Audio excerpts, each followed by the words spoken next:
નમસ્તે વિદ્યાર્થી મિત્રો, આજે આપણે ભણીશું ઇંગ્લિશ. તો દરેક વિદ્યાર્થી ઇંગ્લિશની સ્ટેપ બુક કાઢશે. ઇંગ્લિશની સ્ટેપ બુકની અંદર પેજ નંબર 37. દરેક વિદ્યાર્થી ઇંગ્લિશની સ્ટેપ બુકની અંદર પેજ નંબર 37 કાઢશે. તો સૌથી પહેલાં આપણે સૂચના વાંચીએ પેજ નંબર 37ની અંદર કે સરખા ઉચ્ચારવાળા શબ્દોના યોગ્ય જોડકા જોડો.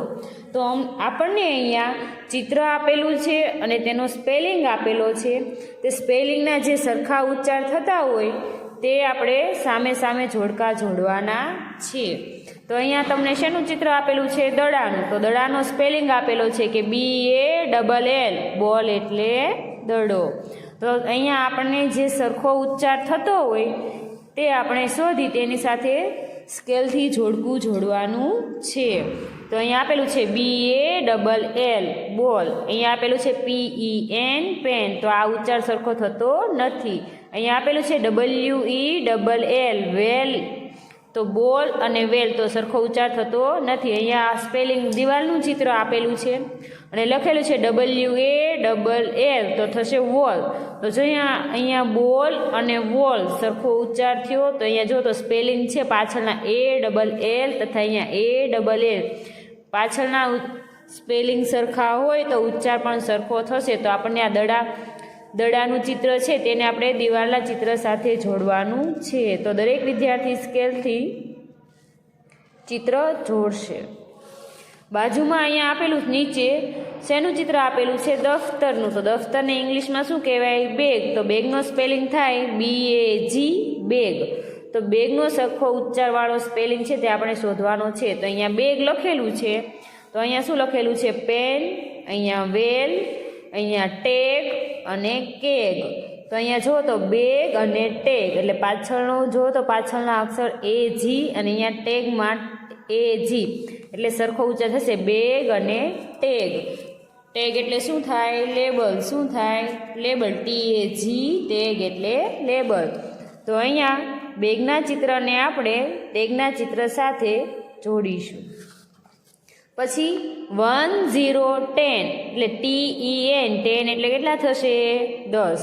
તો અહીંયા જુઓ તો 10નું ચિત્ર છે તેનો સમાન ઉચ્ચારવાળો સ્પેલિંગ કયો છે? તો અહીંયા પેલું જો તો PEN, પેન. જોઈએ અહીંયા EN છે, અહીંયા EN, 10 અને પેન. સરખો ઉચ્ચાર થશે તો આ 10ને છે તે આપણે પેન સાથે જોડવાનું છે. પછી આપેલું છે પગનું ચિત્ર. પગને અંગ્રેજીની અંદર કહેવાય લેગ. લેગનો સ્પેલિંગ થાય LEG, લેગ એટલે પગ. તો અહીંયા જુઓ તો 1 અને 2 ચિત્ર આપેલા છે બાકી છે તે. તો અહીંયા લખેલું છે WELL, તો વેલ. અહીંયા આપેલું છે લેગ. તો પાછળ EG છે અહીંયા. તો કે ના, તો સરખો ઉચ્ચાર અને થતો પણ નથી. જો તો લેગ અને વેલ નથી થતો. તો અહીંયા જો તો KEG, કેગ. EG અને EG.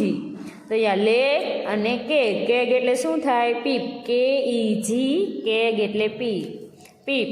તો અહીંયા લેગના ચિત્રને કેગના ચિત્ર સાથે જોડવાનું છે. તો આપણે જોડી દઈશું. પછી આપેલું છે BALL, બેલ એટલે ઘંટ. તો અહીંયા આપેલું છે બેલનું ચિત્ર અને અહીંયા આપેલું છે વેલ, WELL, બેલ, વેલ. તો સમાન ઉચ્ચાર થયો. તો અહીંયા બેલના ચિત્રને આપણે વેલના ચિત્ર સાથે જોડીશું.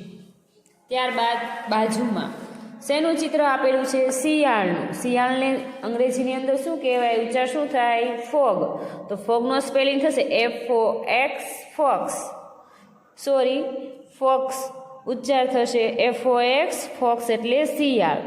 અહીંયા બાજુમાં ચિત્ર આપેલું છે હોઠનું. હોઠને અંગ્રેજીની અંદર કહેવાય લીપ. લીપનો સ્પેલિંગ થશે LIP, લીપ એટલે હોઠ. અહીંયા ડબ્બાનું ચિત્ર આપેલું છે. ડબ્બાને કહેવાય TIN, ટીન એટલે ડબ્બો. અહીંયા તાળાનું ચિત્ર આપેલું છે. તો તાળાને અંગ્રેજીની અંદર કહેવાય LOCK, લોક એટલે તાળું. અહીંયા ઝૂંપડીનું ચિત્ર આપેલું છે. તો ઝૂંપડીને અંગ્રેજીનો ઉચ્ચાર થશે હટ. હટનો સ્પેલિંગ થાય HUT, હટ એટલે ઝૂંપડી. તે પ્રમાણે અહીંયા આપણે ઉપરના ચિત્રોના સ્પેલિંગ જોઈ લઈએ. અહીંયા ચેનનું ચિત્ર આપેલું. તો ચેનને અંગ્રેજીનો ઉચ્ચાર શું થાય? ઝીપ. ઝીપનો સ્પેલિંગ છે ZIP, ઝીપ એટલે ચેન. અહીંયા તમને સેફ્ટી પિન આપેલી છે. તો પિનને શું કહેવાય?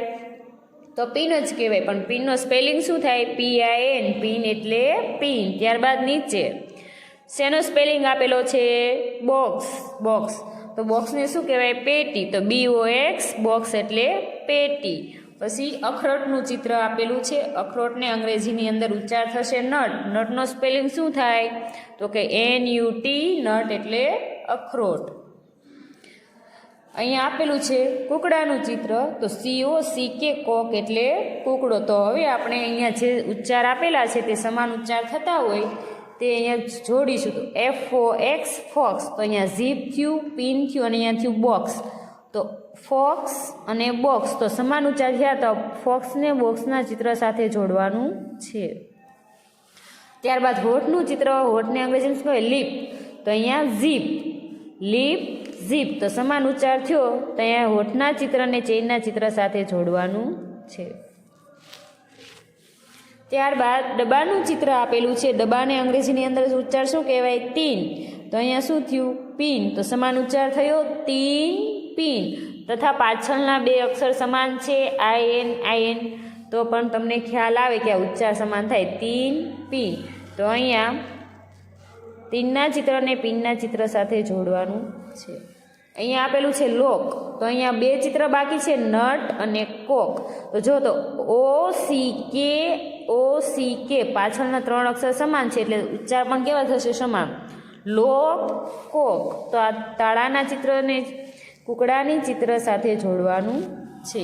ત્યારબાદ હટ, નટ. HUT, NUT, સમાન ઉચ્ચાર સ્પેલિંગ છે એટલે ઉચ્ચાર પણ સમાન થશે. તો આ ઝૂંપડીના ચિત્રને અખરોટના ચિત્ર સાથે જોડવાનું છે. ત્યારબાદ નીચેની સૂચના વાંચીએ કે બે અંગ્રેજી શબ્દો વાંચી ત્રીજો અંગ્રેજી શબ્દ લખો. તો આપણે સ્વર ભણી ગયા, તેમાં સ્પેલિંગ હતા સ્વર AEIOU. તેના સ્પેલિંગમાં આપણે સ્પેલિંગ પણ શીખી ગયા છીએ. જો સ્પેલિંગ આવડતા હશે તો તમને આ અંગ્રેજી શબ્દ લખતા આવડશે. તો ચલો અહીંયા લખેલું છે PUMP, પંપ, જમ્પ અને બમ્પ. તો અહીંયા બમ્પ એટલે શું થાય? સોજો થશે. પંપ એટલે શું થાય? પંપ. જમ્પ એટલે કૂદવું અને બમ્પ એટલે શું થાય? સોજો. તો પાછળના અક્ષર જે સમાન છે તે આપણે લખવાના છે. અહીંયા લખશું UMP, pump, jump, bump. Bump એટલે સોજો. એ લખ્યું TOY, ટોય એટલે રમકડું. GOY, જોય એટલે આનંદ. અને અહીંયા લખીશું, અહીંયા પાછળના ઉચ્ચાર સરખા કરવાના છે એટલે પાછળના બે અક્ષર અહીંયા એવી રીતે લખી લઈશું. તો સ્પેલિંગ થઈ ગયો BOY. બોય એટલે શું થશે? તો કે છોકરો. ટોય એટલે રમકડું. જોય એટલે આનંદ અને બોય એટલે છોકરો. ત્યારબાદ નીચે COT, કોટ. DOT, dot. તો અહીંયા શું હશે? POT. પાછળના સ્વર છે તે આપણે લખવાના છે. કોટ એટલે શું થશે? ખાટલો. ડોટ એટલે ટપકું અને પોટ એટલે શું થશે? તો કે માટલું. તો અહીંયા JUG, જગ એટલે જગ. MUG, મગ એટલે પ્યાલો. અહીંયા શું થશે? BUG, શું થશે? આ સ્વર છે પાછળના તે અહીંયા લખવાના છે. BUG, બગ એટલે શું થાય? તો કે જીવડું અથવા જંતુ. તેવી રીતે આપણે અહીંયા પાછળના સ્પેલિંગ લખવાના છે. પીલ, બિલ અને અહીંયા હિલ. HILL. આ પાછળના ત્રણ અક્ષર છે તે લખવાના છે. હિલ એટલે શું થશે? તો કે ટેકરી. પીગ, બીગ અને અહીંયા લખીશું ફીગ. શું? ફીગ. PIG, પીગ એટલે ભૂંડ. BIG, બીગ એટલે મોટું. અને FIG, ફીગ એટલે અંજીર. અહીંયા લખેલું છે BED, બેડ, વેડ અને અહીંયા રેડ. શું? રેડ. બેડ એટલે પથારી, વેડ એટલે લગ્ન અને રેડ એટલે શું થશે? તો કે રેડ એટલે લાલ રંગ. રેડ એટલે લાલ, લાલ રંગ આવે ને તે. પછી અહીંયા લખેલું કેપ, ટેપ. તો અહીંયા જો તો પાછળના અક્ષર કયા છે? AP. તો અહીંયા આપણે શું લખીશું? AP. તો સ્પેલિંગ થશે CAP, કેપ એટલે ટોપી. TAP, tap. અને અહીંયા આપેલું છે MAP. તો MAP, મેપ એટલે શું થશે? તો કે નકશો. ત્યારબાદ નીચે કૌંસમાંથી શબ્દ લખી કોયડો પૂરો કરો. તો આપણને અહીંયા કૌંસ આપેલા છે. અહીંયા જો નીચે આપેલા છે, જ્યાં જ્યાં ચિત્ર છે ત્યાં આપણને બધે કૌંસ આપેલા છે. તેમાંથી શબ્દ જે આપેલા છે બેટ, રેટ, વેન, મેન, પેટ, જેટ, પિન, બિન, લોક, ડોગ, ગન અને બન. તો આપણે અહીંયા જે સ્પેલિંગ આપેલા છે તે કોયડા આપેલા છે તે આપણે પૂરા કરવાના છે. તો પહેલાં આપણે અહીંયા જોઈએ વચ્ચે કયો અક્ષર આપેલો છે એ, તો અહીંયા એ આપેલો છે અને અહીંયા એ આપેલો છે. તો અહીંયા લખીશું BAT બેટ અને અહીંયા લખીશું RAT રેટ.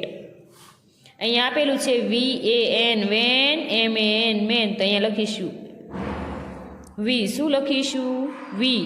પહેલો અક્ષર રહ્યો ત્યાં અહીંયા આડો લખીશું, એ લખેલો છે એટલે આપણે લખશું નહીં. અને અહીંયા છેલ્લે શું આપેલું છે તો કે એન, તો એન અહીંયા લખીશું એટલે VAN. હવે એવી રીતે અહીંયા શું છે ઉપરના બે ખાના ખાલી રહ્યા, ઉપર અને નીચે. તો અહીંયા એમ છે તો એમ લખીશું, એ તો અહીંયા લખેલો છે એટલે આપણે લખશું નહીં. ત્યારબાદ નીચે એન લખેલો છે તો આવી રીતે લખીશું. એટલે આવી રીતે આપણા કોયડા પૂરા થશે. અહીંયા આપેલું છે, પેલું શેનું ચિત્ર આપેલું? પેન. તો પહેલો અક્ષર પી, બીજો ઈ લખેલો છે એટલે લખીશું નહીં. ત્યારબાદ ટી એટલે ટી અહીંયા લખીશું એટલે આડી રીતે PET થઈ ગયું. ત્યારબાદ નીચે શું આપેલું છે? JET, તો ઉપરના ખાનામાં જે લખીશું, અહીંયા ઈ લખેલો છે એટલે નહીં લખીએ. અને ત્યારબાદ નીચે ટી એટલે ટી, JET, અહીંયા JET છે એટલે વિમાન. ત્યારબાદ અહીંયા કયો સ્વર આપેલો છે વચ્ચે? આઈ. તો આઈનો સ્પેલિંગ જો PIN, પિન લખેલું છે તો અહીંયા PI લખેલો છે, આપણે લખશું નહીં. શું લખીશું? એન.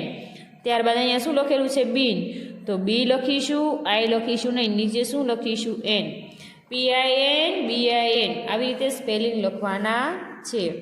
ત્યારબાદ નીચે LOG, તો અહીંયા લખીશું LO લખેલો છે અને અહીંયા શું લખીશું? જી. ત્યારબાદ લખીશું DOG, તો ડી ક્યાં લખીશું? તો ઉપર DO લખેલો છે અને જી એટલે જી લખીશું. Dog, log.